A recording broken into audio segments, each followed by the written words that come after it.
This is it. My goal has been reached. Over a year of hatching this plan and waiting for the opportune moment, and I've finally done it. So, for those who have no idea what I'm talking about, which I imagine is all of you, a little over a year ago, I found myself at the frontier of the Heavy the Squid situation, which kickstarted a whole wave of activities which I kept a close eye on. However, I was blinded by pity. I blindly supported a victim, who in hindsight, had more to do with it than she let on. Then, out of nowhere, Team Downfall, the YouTube channel which reported on the whole ordeal, disappeared off the face of the earth. But, right before the channel disappeared, it became obvious Ellie Gadelia, the girl who started it all, the now adult woman who almost had her nether region stained with green ink, appeared to be working with Team Downfall. And even after all this time, the remaining members of TDF refused to comment on TDF. Until today. See, on the 1-year anniversary of my original report on the Heavy situation, I uploaded a video talking about where the people involved with the situation are now. However, I did an oopsie. I used the TDF channel banner as one of my main points, but I didn't credit the artist.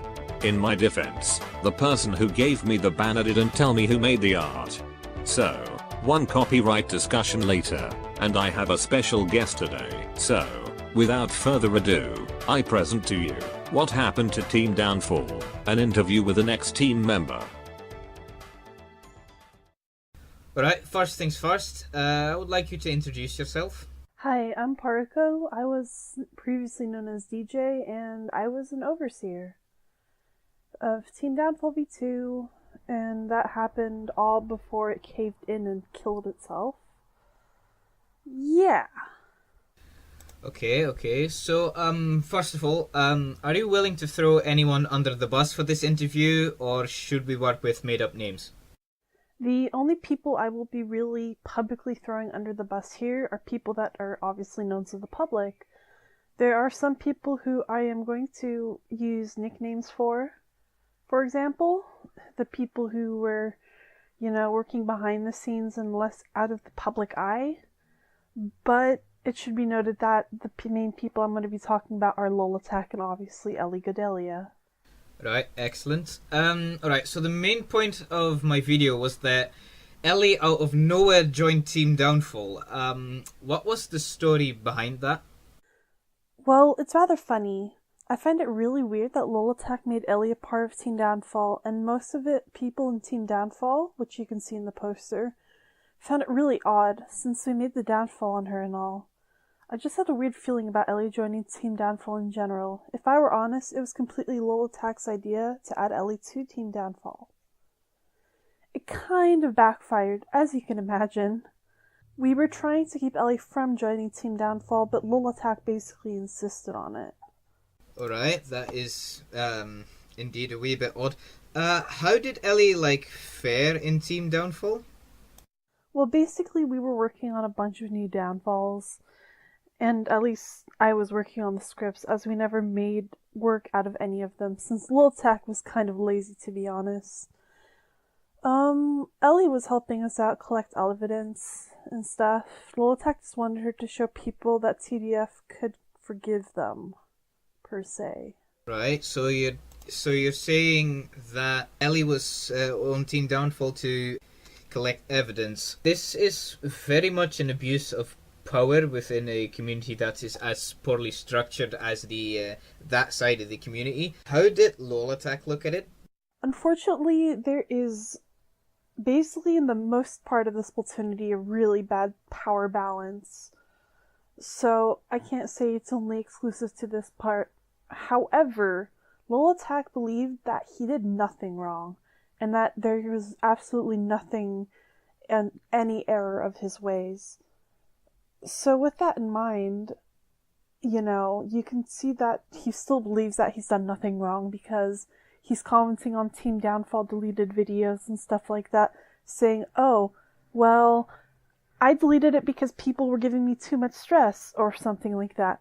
But the truth is, that isn't really the case. He deleted it because the script writers weren't getting anything in return for working their asses off, you know what I mean? And when he was confronted with this, he realized that he's probably abusing his powers more than he should, and that's probably my guess as to why he has deleted Team Downfall. Alright, that does nicely segue into the question I wanted to ask after that. What was like the first hint that Team Downfall was going shabby, like even with the first incarnation?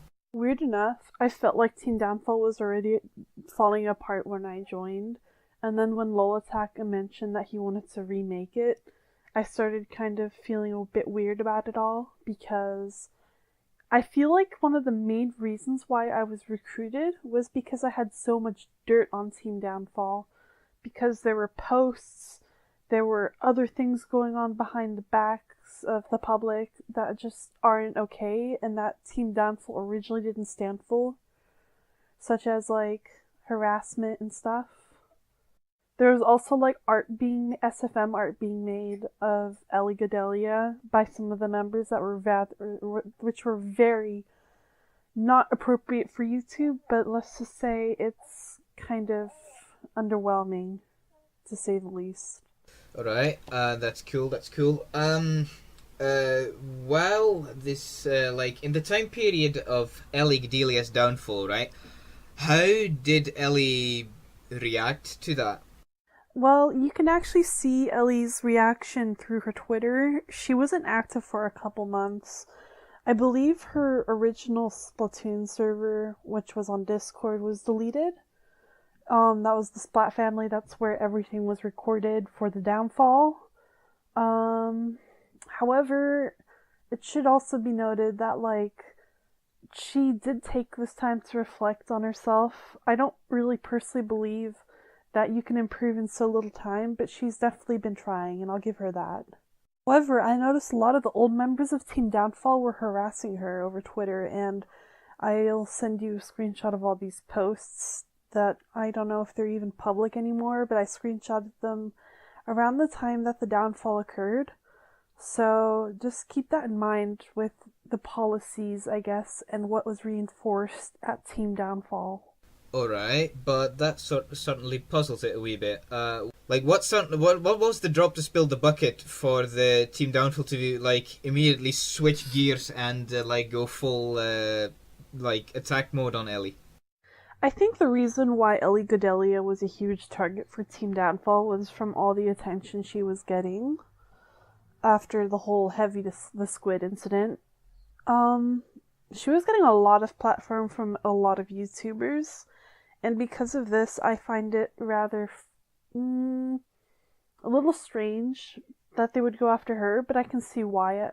On another hand, they found her doing some shady stuff, which is obviously why they were called out.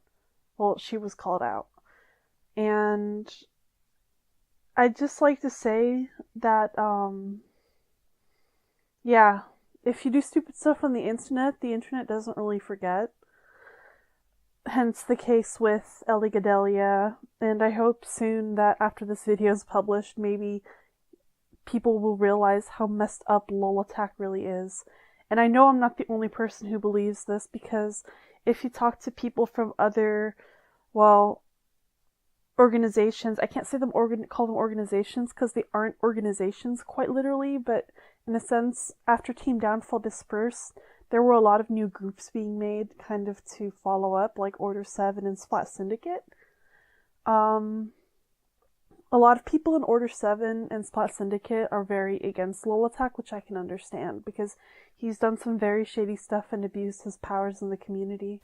Alright, then that raises my final question, actually. Are the people that are left in this situation, do they still want to side with Ellie, or do they kind of want to distance themselves from the entire ordeal? Well, you, of course, excluded because you're here. But what about the others? Basically, the big thing here is that LOL Attack just made a huge mess out of everything, and I would just like to say to LOL Attack that, you know, you gotta owe up to your responsibilities. You gotta know that you were the one who caused a lot of the drama, and you had also decided to incite a lot of not violence, but harassment on Ellie Gadelia and maybe the other members that he did a downfall onto. At this point, at this moment, I don't even remember really. I only really recall JJ's. It's funny because there's a lot of shards that Team Downfall had left upon everyone after they disbanded. There's servers that I'm in that we can't even talk about Team Downfall, such as Ellie's. But that's mainly because one of the other members of Team Downfall is running that server, and they're like complete censor mode, and they're still defending LOL Attack to this day. Interesting enough, I've seen that LOL Attack is still continuing his YouTube channel and trying to upload content, but little do people know that he's working with another couple people who are rather shady, to say the least, so I guess he won't really ever change in that. So that's it then, like, the entire ordeal was started out of pettiness, and then because they added Ellie in because they felt bad for her, that poured gasoline on the fire, and yeah, that just kind of had to disband because of that. Like, can you confirm? Before I end this interview and plug all my social media where you can find me and contact me and all that, I would like to say that LOL Attack basically used all of us. So if this is basically a summary of the whole interview, he used people just like how the people he downfalled used people, which is rather ironic if you ask me.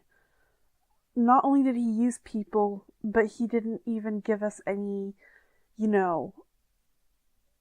updates, or he was just not doing anything for the new team while me and W were working our butts off trying to keep it together and trying to keep things interesting and keeping people from leaving, because it had been 5 months since the last downfall was made. Yeah, that's quite interesting, I guess, to know. Unfortunately, a lot of the things that a lot of the ex-members of Team Downfall did have been since deleted since we're recording this.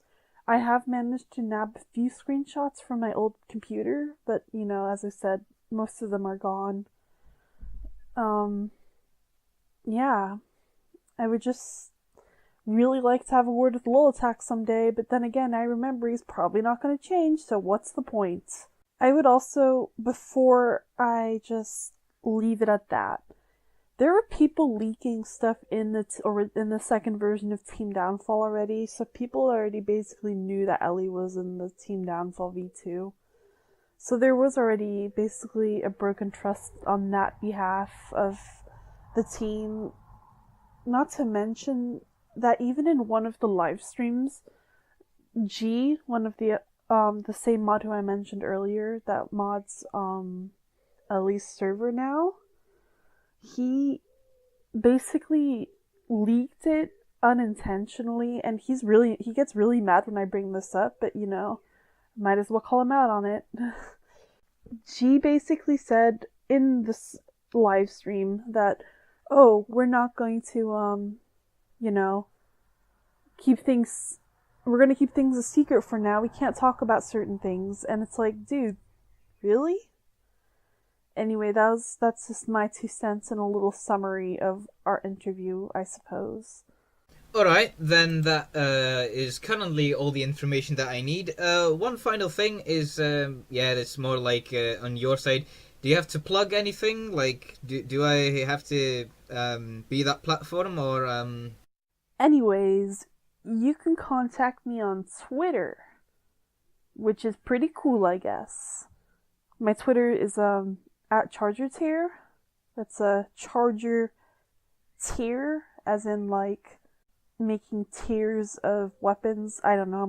I'm a filthy Charger main. What do you expect? Charger is still an X rank weapon. You can't change my mind. Alright, then that does it for this time. Thank you for joining me, and we'll make work out of this. You're welcome. That was really fun. Pleasure's all mine. So there we have it. Best case scenario, a person with great ambitions who just lacks the dedication. Worst case scenario, a horny teenager who thought he could get close to a girl over the internet. whose hormones ruined an idea with potential. Thanks again to Piruko DJ for joining me for this video. Although you are definitely wrong about the tier charges belonging.